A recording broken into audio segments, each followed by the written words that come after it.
पद मिलना अलग बात है। देखिए, आजीवन पद किसी के पास नहीं रहा, मरने से पहले ही पद छिना लिया जाता है। और पद आएगा और जाएगा, पर परम पद एक ही बार मिलता है और वो कभी कोई छिना नहीं सकता है उसको। इसीलिए संपूर्ण सनातनियों से प्रार्थना है कि पद कोई मिले न मिले कोई बात नहीं है, पर परम पद अवश्य ही मिलना चाहिए। उसके लिए भगवान की शरणागति बने रहो।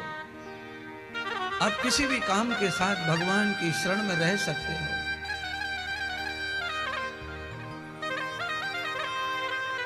विदिता, विधि लिखने वाला जो विधाता है,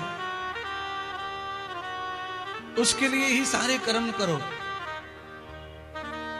अपनी औलाद में भी उसी को देखो, परिवार में उसी को देखो। अपने से जो पराया तुम्हें लगता है उसमें भी उस हरि को, परमात्मा को देखो।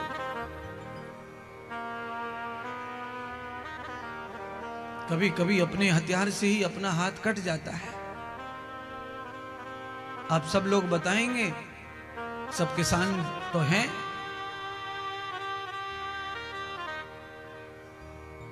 कभी न कभी पानी लगाते हुए, खेत काटते हुए आपका कहीं न कहीं चोट तो लगी होगी।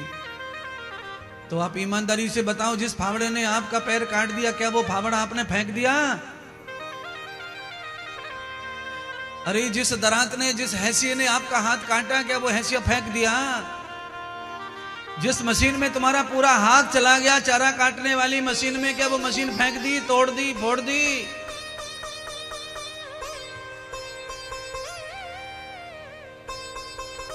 कितने सारे लोग मुंडे घूम रहे हैं हाथ से।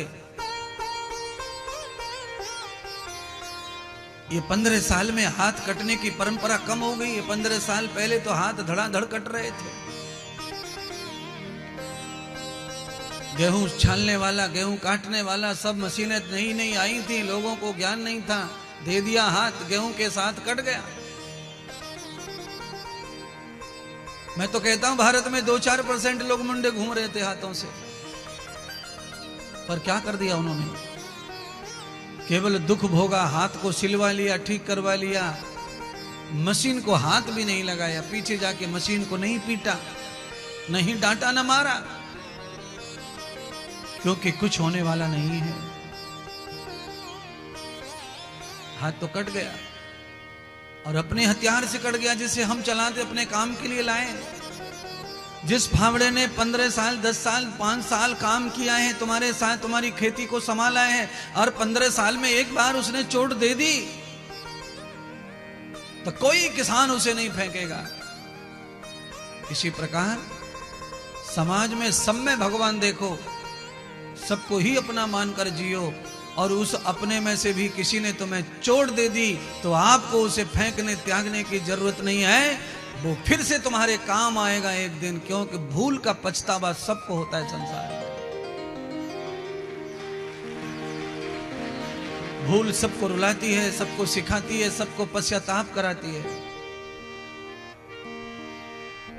4 दिन तक वो ईगो हर्ट करता है, 4 दिन तक वो अपने आप को गुमान में रखता है। 5वें दिन से उसको सच्चाई समझ में आने लगती है कि मैंने गलत किया था, और मुझे ऐसा करने से क्या प्राप्त हो गया। शुरुआत में जब कोई व्यक्ति आपके साथ गलत करता है, तब उसे ये ज्ञान नहीं रहता, उसे तब ये अज्ञान होता है।